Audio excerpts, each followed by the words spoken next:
അസ്സലാമു അലൈക്കും വറഹ്മത്തുള്ളാഹി. എവർക്കും സിയാറ വ്ളോഗിൻ്റെ പുതിയൊരു വീഡിയോയിലേക്ക് ഹൃദ്യമായ സ്വാഗതം. ഡൽഹിയിൽ തന്നെയാണ് കേട്ടോ ഉള്ളത്.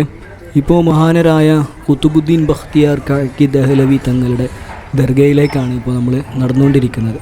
മഹാനരായ അജ്മീർ ഖാജ തങ്ങളുടെ പ്രധാനപ്പെട്ട മുരീദുമാരിൽ ഒരാളാണ് കാക്കി തങ്ങൾ.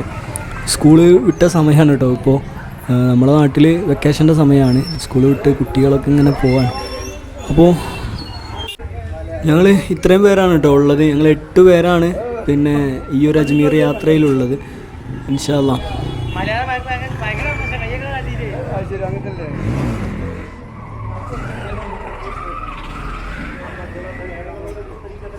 ബഹുമാനപ്പെട്ടവരുടെ ദർഗയിലേക്ക് പോകുന്ന വഴിയാണ് പിന്നെ ഈ കാണുന്നത്. ധാരാളം ആളുകളൊക്കെ ഉണ്ട്. നല്ല തിരക്കുള്ള ഒരു ഗല്ലിയാണ്. അത്യാവശ്യം കച്ചവടക്കാരും അതുപോലെ മഖബറയിലേക്കും അങ്ങനെയുള്ള പട്ടും സാധനങ്ങളൊക്കെ വിൽക്കുന്ന ആളുകൾ, അങ്ങനെ ധാരാളം കച്ചവടക്കാരെ നമുക്ക് ഈ ഗല്ലിയിൽ കാണാൻ കഴിയും കേട്ടോ. ഇൻഷാ അല്ലാഹ്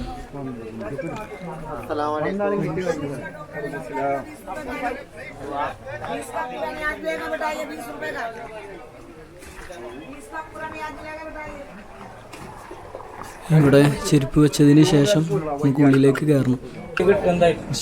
ഒരു അജ്മീർ ഖാജ ഉപ്പാപ്പാൻ്റെ ഒപ്പം വന്ന ആളാണ്, കൂടെ ഉണ്ടായ ആളാണ്. അങ്ങനെ അജ്മീറിൽ കുറേ കാലം ഈ ഭാഗത്ത് ചെയ്തിരുന്നു. ഇപ്പോൾ ഇരുന്ന ഗുഹ ഒക്കെ ഉണ്ട്, നമുക്ക് അവിടെ പോയി കാണും. അങ്ങനെയാണ് പിന്നെ അവിടെ നിന്ന് ഇങ്ങോട്ട് വരുന്നത്. ഖാജ പറഞ്ഞാച്ചാണ് ഇവിടെ ദീൻ പ്രചരിപ്പിക്കാൻ വേണ്ടി പറഞ്ഞാച്ചാണ്. അങ്ങനെ ഇവിടെ വന്നു, ദീൻ പ്രചരിപ്പിച്ചു. മൂപ്പര് കാക്കി ദഹ്ലവി എന്ന് പറയാൻ കാരണം മൂപ്പര് ആര് വന്നാലും മുസല്ല പൊക്കിയിട്ട് കേക്ക് എടുത്ത് കൊടുക്കുക, മധുരപലഹാരം എടുത്ത് കൊടുക്കുക. അങ്ങനെയാണ് കാക്കി ദഹ്ലവി എന്നുള്ള പേര് വന്നത്. ഇവരുടെ ഡൽഹിയിൽ വന്നതുകൊണ്ട് അവിടെ നിന്നാണ് ഫരീദുദ്ദീൻ ഔലിയ പഠിച്ചതെന്നുള്ള. അതെ, മൂപ്പര് മറ്റേ ചക്കര. പിന്നെ ഒരുപാട് കറാമത്തുണ്ടായിരുന്നു. മൂപ്പര് ഇവിടെ വന്ന സമയത്ത് അജ്മീർ ഖാജ പാപ്പാൻ്റെ ഒരു കറാമത്തുണ്ട്. നിസാമുദ്ദീൻ ഔലിയ മൂപ്പരെ മുരീദാണ്. ഇവിടെ മൂപ്പർക്കെതിരെ വ്യഭിചാരോപണം പറഞ്ഞുണ്ടാക്കി. മൂപ്പരെ ശിക്ഷ വിധിക്കാൻ തീരുമാനിച്ചു. ഹാജ വരുന്നുണ്ട്, ഹാജ വന്നിട്ട് തീരുമാനിക്കാന്ന്. അങ്ങനെ അജ്മീർ ഖാജ ഡൽഹിയിൽ വന്നപ്പോൾ കുട്ടീനെ കൂട്ടരാൻ പറഞ്ഞു. കുട്ടീനോട് വെച്ച് ആരാ നിൻ്റെ വാപ്പാന്ന് വെച്ചു. ജുറൈജ് തങ്ങളുടെ ചരിത്രം ഉണ്ടല്ലോ, ആരാ നിൻ്റെ വാപ്പാന്ന് വെച്ചു. അപ്പോൾ കുട്ടി പറഞ്ഞു ഞാൻ നിൻ്റെ വാപ്പ. അങ്ങനെയാണ് കാക്കി ദഹ്ലവി തങ്ങളെ ഇവിടെ നിന്ന് രക്ഷപ്പെടുന്നത്. അങ്ങനെ മൂപ്പർ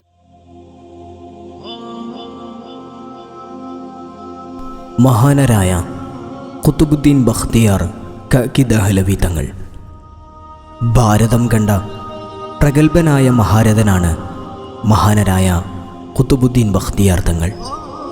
ഒരു മഹനീയ വ്യക്തിത്വത്തിൻ്റെ അസ്തമയത്തിനു ശേഷം ലോകം ഒരു വിമോചകനെ അന്വേഷിക്കുന്ന സാഹചര്യത്തിലാണ് കാക്കി തങ്ങൾ ഉദയം കൊള്ളുന്നത്. ഒരു ജനതയുടെ ആശ്രയവും അത്താണിയുമായിരുന്ന ഖാജ മൊഈനുദ്ദീൻ ചിശ്തി റളിയല്ലാഹു അൻഹുവിൻ്റെ പിൻഗാമിയായാണ് അദ്ദേഹം നിലകൊള്ളുന്നത്.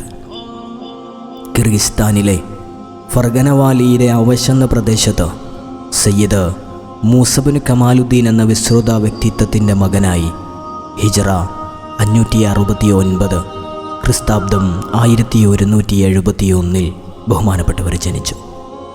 ജനനം തന്നെ അത്ഭുതമായിരുന്നു. ഒരുപക്ഷെ ജന്മം തന്നെ മഹാനവർകളുടെ ത്യാഗജീവിതത്തിലേക്ക് വിരൽ ചൂണ്ടുന്നതായിരുന്നു എന്ന് പറയുന്നതാണ് അതിൻ്റെ ശരി.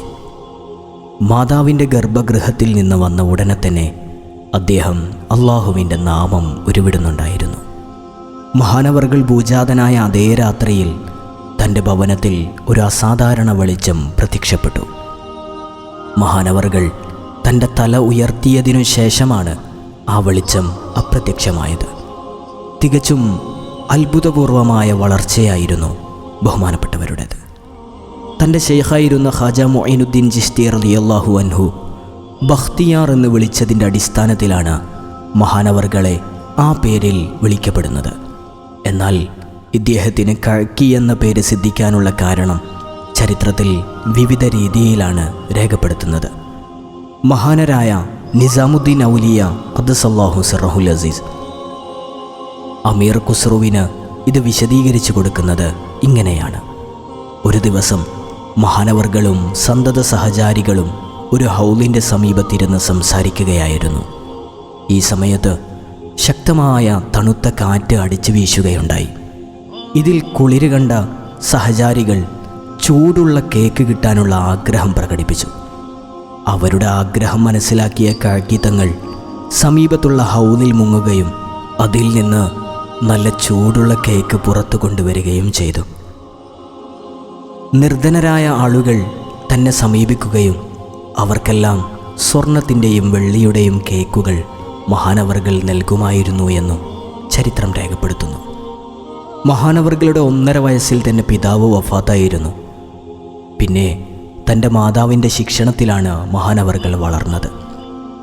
പ്രാഥമിക വിദ്യാഭ്യാസം നേടാൻ അന്നത്തെ പ്രമുഖ പണ്ഡിതനായിരുന്ന അബുൽ ഹഫ്സിൻ്റെ അടുക്കലേക്ക് മാതാവ് പറഞ്ഞയച്ചു. നല്ല ബുദ്ധിശാലിയായിരുന്നു. 4-ാം വയസ്സിൽ തന്നെ ഖുർആൻ ഹൃദ്യസ്ഥമാക്കിയ അദ്ദേഹം അതേ വയസ്സിൽ തന്നെ സ്ലേറ്റുകളിൽ എഴുതാനുള്ള പ്രാഗൽഭ്യം നേടിയിരുന്നു. ഭാഷകൾ അതിസമർത്ഥമായി കൈകാര്യം ചെയ്യാൻ അദ്ദേഹത്തിന് സാധിച്ചു. ചരിത്രത്തിൽ നിന്ന് എടുത്തുപോകുന്ന ഔലിയാക്കളുടെ ചരിത്രം വായിച്ച് അതിനെ പുനരുജ്ജീവിപ്പിക്കാൻ അദ്ദേഹം ശ്രമിച്ചു. ഫിഖ്ഹിനും താരീഖിനും വളരെയധികം പ്രാമുഖ്യം കൽപ്പിച്ചു. എന്നിരുന്നാലും വിജ്ഞാനത്തിൻ്റെ വലിയൊരു സമുദ്രമായി തീർന്നതിൽ ചിശ്തി റളിയല്ലാഹു അൻഹുവിൻ്റെ സാമീപ്യം വഹിച്ച പങ്ക് നിസ്തുല്യമാണ്. മഹാനവറുകളുടെ സൂഫി ജീവിതം ആരംഭിക്കുന്നത് ഹിജ്റ 582 ഇസ്ഫഹാനിലെ ഷെയ്ഖ് മുഹമ്മദിൻ്റെ കീഴിൽ ജീവിതം നയിക്കാൻ മഹാനവറുകൾ ആഗ്രഹിച്ചിരുന്നു. അതിനിടയിലാണ് മഹാനായ സുൽത്താനുൽ ഹിന്ദ് ഖാജ മൊഈനുദ്ദീൻ ചിശ്തി റളിയല്ലാഹു അൻഹു അവിടെ എത്തിയത്. ചിശ്തി റളിയല്ലാഹു അൻഹുവിനെ ആദരവോടെ സ്വീകരിച്ച ബഖ്തിയാർ തങ്ങൾ മഹാനവറുകളിൽ നിന്ന് ത്വരീഖത്ത് സ്വീകരിച്ചു. അങ്ങനെ ചിശ്തി റളിയല്ലാഹു അൻഹു ധരിച്ചിരുന്ന വിശുദ്ധ വസ്ത്രം കഅക്കി തങ്ങൾക്ക് നൽകി. ശേഷം ഹിജ്റ 585 മഹാനായ അജ്മീർ ഖാജ തങ്ങൾ കഅക്കി റളിയല്ലാഹു അൻഹുവിനെ സമർക്കന്ദിലെ പള്ളിയിൽ വെച്ച് ഖലീഫയായി പ്രതിഷ്ഠിച്ചു. ശിഹാബുദ്ദീൻ സുഹ്റവർദിയെ പോലെയുള്ള മഹാരഥന്മാരായ ഔലിയാക്കളുടെ മഹനീയ സാന്നിധ്യത്തിലാണ് ആ ചടങ്ങ് നടക്കുന്നത്. അങ്ങനെ തൻ്റെ ജീവിതത്തിൻ്റെ സിംഹഭാഗവും കഅക്കി തങ്ങൾ മഹാനരായ അജ്മീർ ഖാജ റളിയല്ലാഹു അൻഹുവിൻ്റെ കൂടെ ചെലവഴിച്ചു. അതിനിടയിൽ ലോകത്തെ വിസ്തൃത നഗരങ്ങളായ മക്കയും മദീനയും ബഗ്ദാദും തുടങ്ങി ഒട്ടനവധി സ്ഥലങ്ങൾ ബഹുമാനപ്പെട്ടവർ സന്ദർശിച്ചു. അങ്ങനെ ചിശ്തി റളിയല്ലാഹു അൻഹുവിൻ്റെ കൂടെ ഇന്ത്യയിൽ മഹാനവറുകളെത്തി. അവിടെ കിലക്കരി എന്ന സ്ഥലത്തായിരുന്നു അദ്ദേഹം താമസിച്ചിരുന്നത്. അന്നത്തെ ഡൽഹിയിലെ ഭരണാധികാരി സുൽത്താൻ ശംസുദ്ദീനായിരുന്നു. അദ്ദേഹത്തിന് മഹാനായ കഅക്കി തങ്ങളോട് അനൽപമായ ആദരവും സ്നേഹവും ഉണ്ടായിരുന്നു. കഅക്കി തങ്ങൾ ഭരണാധികാരി എന്ന നിലയിൽ സുൽത്താൻ ശംസുദ്ദീൻ അർഹമായ പരിഗണന നൽകുമായിരുന്നു. അദ്ദേഹത്തെ ആഴ്ചയിൽ 2 പ്രാവശ്യം സന്ദർശിക്കുമായിരുന്നു. ഇതിനിടെ സുൽത്താൻ ശംസുദ്ദീൻ്റെ കൊട്ടാരത്തിലെ പ്രമുഖ പണ്ഡിതനായ ഹസ്രത്ത് ജലാലുദ്ദീൻ മുഹമ്മദ് ബുസ്താനി വഫാത്തായി. പിന്നെ കൊട്ടാരം ഒരു പണ്ഡിതനെ തെരഞ്ഞുള്ള അന്വേഷണത്തിലായി. തദടിസ്ഥാനത്തിൽ സുൽത്താൻ ശംസുദ്ദീൻ കൊട്ടാര പണ്ഡിത പദവിയിലേക്ക് കഅക്കി തങ്ങളെ ക്ഷണിച്ചു. പക്ഷേ അധികാരമോഹമോ ഭൗതികവും ലൗകികവുമായ യാതൊരു ചിന്തയുമില്ലാത്ത മഹാനായ ഖുതുബുദ്ദീൻ തങ്ങൾ ആ ക്ഷണം നിരസിച്ചു. ഇതിനാൽ നജമുദ്ദീൻ സൊഫരി എന്ന പണ്ഡിതൻ തൽസ്ഥാനത്ത് നിയുക്തനായി. നജമുദ്ദീൻ സൊഫരി നിയുക്തനായെങ്കിലും അദ്ദേഹത്തെക്കാൾ ആദരവും ബഹുമാനവും ജനം കഅക്കി തങ്ങൾക്ക് നൽകിയിരുന്നു. ഇതിനാൽ നജമുദ്ദീൻ സൊഫരിക്ക് കഅക്കി തങ്ങളോട് ശക്തമായ വിദ്വേഷവും അസൂയയുമുണ്ടായി. ഇതിനിടെ ഖാജ മൊഈനുദ്ദീൻ ചിശ്തി റളിയല്ലാഹു അൻഹു ഡൽഹിയിലെത്തി. മഹാനവറുകളുടെ മുരീദുമാരെല്ലാം അദ്ദേഹത്തെ സന്ദർശിച്ച അനുഗ്രഹം വാങ്ങി. നജമുദ്ദീൻ സൊഫരി ഇതിലൊന്നും ശ്രദ്ധ കൊടുക്കാതെ ചിശ്തി റളിയല്ലാഹു അൻഹുവിനോട് വിമുഖത കാണിച്ചു. നജമുദ്ദീൻ സൊഫരിയുടെ ഈ അസൂയ മനസ്ഥിതി മനസ്സിലാക്കിയ ഖാജ തങ്ങൾ ഇത് സ്വയം ഉറപ്പുവരുത്താൻ കഅക്കി തങ്ങളോട് അജ്മീറിലേക്ക് യാത്ര തിരിക്കാൻ ആജ്ഞാപിച്ചു. കഅക്കി തങ്ങൾ പുറപ്പെടാൻ മുതിർന്നപ്പോൾ മഹാനവറുകളെ സ്നേഹിക്കുകയും ആദരിക്കുകയും ചെയ്യുന്ന ജനം അതിൽ വിലപിക്കുകയും അദ്ദേഹത്തോടെ യാത്രയിൽ നിന്ന് പിന്തിരിയാൻ ആവശ്യപ്പെടുകയും ചെയ്തു. പക്ഷേ ഖാജ തങ്ങളുടെ നിർദ്ദേശത്തോട് നീരസം കാണിക്കുന്നത് വലിയ തെറ്റാണെന്ന് മനസ്സിലാക്കിയ കഅക്കി തങ്ങൾ അജ്മീറിലേക്ക് യാത്ര തിരിക്കാൻ തീരുമാനിച്ചു. കഅക്കി തങ്ങൾ അജ്മീറിലേക്ക് പുറപ്പെട്ടപ്പോൾ ജനങ്ങൾ അദ്ദേഹത്തിൻ്റെ പാദസ്പർശനമേറ്റ മണ്ണ് തലയിലും മുഖത്തും വെച്ച് അദ്ദേഹത്തിൻ്റെ കൂടെ പോകാൻ ഒരുങ്ങി. ഇതുകണ്ട ചിശ്തി തങ്ങൾ കാക്കി തങ്ങളോട് ഡൽഹിയിലേക്ക് തന്നെ മടങ്ങാൻ ആവശ്യപ്പെട്ടു. അങ്ങനെ അദ്ദേഹം ഡൽഹിയിൽ വീണ്ടും തിരിച്ചെത്തി. കാക്കി തങ്ങൾ അഹമ്മദ് ജാംശങ്ക് നടത്തുന്ന സമാ എന്ന പ്രശസ്ത സൂഫി സംഗീത സംഗമത്തിൽ ഒരു ദിവസം പങ്കെടുത്തു. സംഗമത്തിലെ ഒരു കവിത കേട്ട് മഹാനായ കാക്കി തങ്ങളുടെ ബോധം നഷ്ടപ്പെട്ടു. സംഭവത്തിൻ്റെ 4-ാം ദിവസം ഹിജറ 633 ക്രിസ്തുവർഷം 1235 ഡൽഹിയിൽ മഹാനവറുകൾ വഫാത്തായി. 2 ഭാര്യമാരുണ്ടായിരുന്നു. മരണസമയത്ത് അദ്ദേഹം വസിയത്ത് ചെയ്തതിൻ്റെ അടിസ്ഥാനത്തിൽ സുൽത്താൻ ഷംസുദ്ദീൻ്റെ നേതൃത്വത്തിൽ ബഹുമാനപ്പെട്ടവരുടെ ജനാസ നിസ്കാരം നടന്നു. കുതുബ് മിനാറിൻ്റെ സമീപത്താണ് സുപ്രസിദ്ധ മഹാൻ്റെ ദർഗയുള്ളത്. കുതുബ് മിനാറിന് ഈ പേര് സിദ്ധിച്ചത് ഈ വലിയ മഹാൻ്റെ സാമീപ്യം കൊണ്ടാണെന്ന് ചരിത്രം രേഖപ്പെടുത്തുന്നുണ്ട്. അല്ലാഹു സുബ്ഹാനഹു വ തആല ആ മഹാൻ്റെ മദദ് നമുക്ക് നൽകി അനുഗ്രഹിക്കട്ടെ. ദുനിയാവിലും ആഖിറത്തിലും അവരെ കൊണ്ട് രക്ഷപ്പെടുന്ന മുത്തഖീങ്ങളിൽ അല്ലാഹു സാധുക്കളായ നമുക്കും അവസരം നൽകി അനുഗ്രഹിക്കട്ടെ. ആമീൻ യാ റബ്ബൽ ആലമീൻ.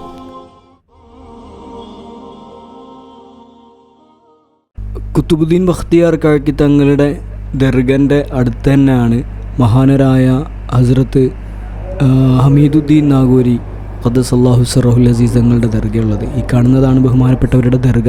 ഇൻഷാ അല്ലാഹ് മഹാനവറുകളുടെ ചരിത്രങ്ങളൊക്കെ നമുക്ക് വിശദമായി പിന്നീട് പറയാം. അതുപോലെ മഹാനരായ നിസാമുദ്ദീൻ ഔലിയ അവർകളുടെ ദർഗയുടെ ചാരത്ത് തന്നെ അമീർ ഖുസ്രു എന്നറിയപ്പെടുന്ന വലിയ മഹാൻ്റെ ദർഗയുണ്ട്. അവിടുത്തെ ചരിത്രവും ഇൻഷാ അല്ലാഹ് നമ്മൾ പിന്നീട് പറയും. അള്ളാഹു തൗഫീഖ് നൽകട്ടെ.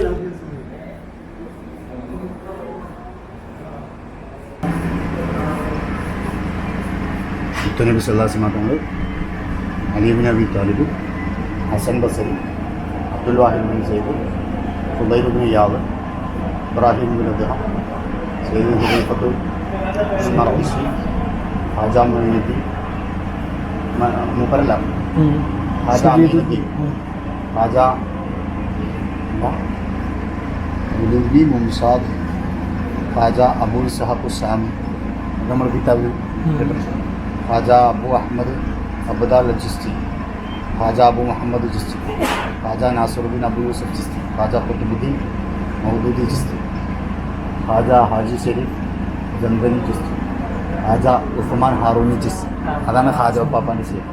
ഖാജ മൊയ്നുദ്ദീൻ ഹസൻ മാറൂഫ് സുൽത്താൻ ബിൻ ഖാജ ഗരീബ് നവാസ്, വലിയഖുർ റഹ്മാൻ ഷഹീദ് മഹബ ഇമാമുൽ ആരിഫീൻ ഷെയ്ഖുൽ ഇസ്ലാം അൽ മുസ്ലിം അബ്ദുൽ ഖാബ് ഖാജ മുഹമ്മദ് ബഖ്തിയാർ ഖാജ.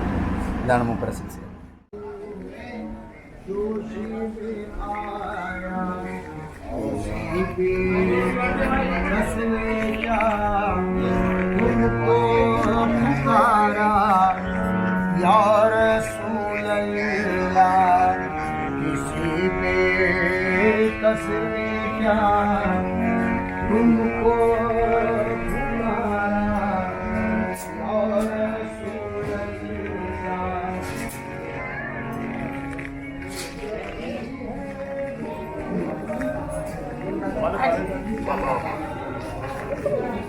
അപ്പോൾ ഇൻഷാ അല്ലാഹ് ഇന്നത്തെ വീഡിയോയുടെ അവസാനിക്കാണ് കേട്ടോ. അള്ളാഹു ഈ മഹാന്മാരുടെ ഒക്കെ മദത് നമുക്ക് നൽകി അനുഗ്രഹിക്കട്ടെ.